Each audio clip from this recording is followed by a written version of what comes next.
çəkmişdim. Hansı ki, the children dedikdə biz baxırıq ki, nəqli cümlədir. Nəqli cümlənin qardaş əvəzi mübtədə ilə soruşur. Mübtədəmiz cəmdədir, themselves. Onlar özləri təmizlədilər. 11-ci suala baxmaq ehtiyac yoxdur çünki daha cümləsi artıq topluda yoxdur, sınaqlarda yoxdur. Yəni düşməyəcək, bu da şagirdlərin müştəq bildiyi sualdır. Baxın, tək dağ zirvəsidir. Artikla ehtiyac yoxdur. Oflu birləşmə var, salə bilən təkisində artikla ehtiyac var. Z isə Z-ni yazmalıyıq təbii ki. Bir diğer tərəfdən biz burada S yoruq, üstünlük dərəcəsidir. Elə o da Z-lə işlənir. Deməli nə olacaq cavabımız bizim B variantı.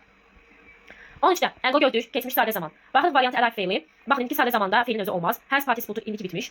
To be ing indiki sadə zamandadır. İndiki davam edici zaman forması değil. To'siz məsləhət gələcək sadə zaman. Davamız olacaq arrived keçmişdə. İndi zən gördük biz burada. Düzdürmü? Zən hansı dərəcənin göstəricisidir? Müqayisə. Müqayisə dərəcəsində təkcə sifətləri müqayisəsi düzəlir ellə. Baxın mostla S olmaz, morla da L olmaz.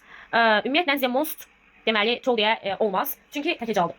Müqayisə dərəcəsi isə sadəcə ev qəbul edəcək. Təkəcalsa. Çox hecalı olsaydı olardı. Deməli mod və sözün özü. 15-ci suala baxaq. Baxın bu da çox maraqlı bir sualdır.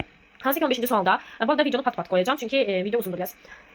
Ama bütün qrammatika suallarına baxırıq. Deməli, 15-ci sualda gəlin nəzər yetirək ki, sual cümləsi deyil. Beni gördüyü sual cümləsi düşünməyin. Beni artıq çox düşür, anda əndə. Deməli, gəlin baxaq. Cümləmiz Mr. Deed ilə başlayır burada. Mr. Deed to the hotel. Baxın, biz mübtədanı qoymuşuqsa xəbər qoymalıyıq. Yəni 5-8 olmaz. When he took a taxi, yəni o taksiyə minəndə, take ifadəsi keçmişdə took. Dəqiq vasitələ işlət, minmək mənası. Yəni taksiyə minəndə, deməli, amma arrived yazıbdır. Took a taxi arrived. Və bunun mübtədası hanı?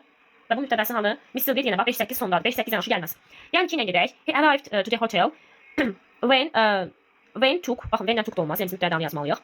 Burada Mr. Deed took to the hotel. Baxın, took to the hotel olmaz. Arrived to the hotel yazmalıyıq. Çünki took nəqliyyat vasitəsilə çatmaq mənasında işlənir. Took to the hotel nədir?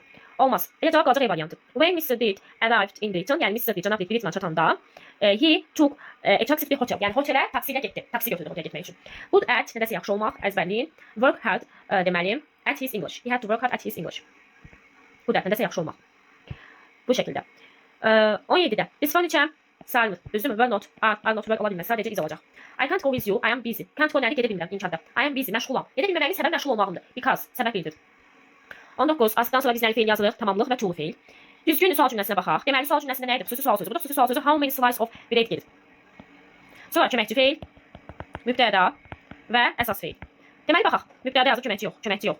Köməkçi yox, köməkçi yox. Elə qaldı C variantı. Üçüncü şəxsin təkində put feili qaydasızdır. Hər üç zamanda putdur.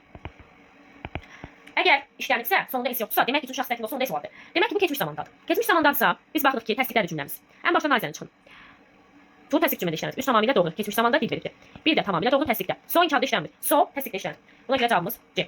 Sinonimlər istəyir. Deməli baxaq elə A variantı. Hər ikisi yorğundur. Stupid, axmaq, brave, cəsur, fresh, təzə, old, köhnə, yaşlı, bright, parlaq, dark, tünd, qaranlıq, lazy, tənbəl, intelligent, zəkalı olmaz. Daha çox izahlar üçün və dərslərimlə bağlı şərtlə qeyd edə bilərsiniz. Sağ olun.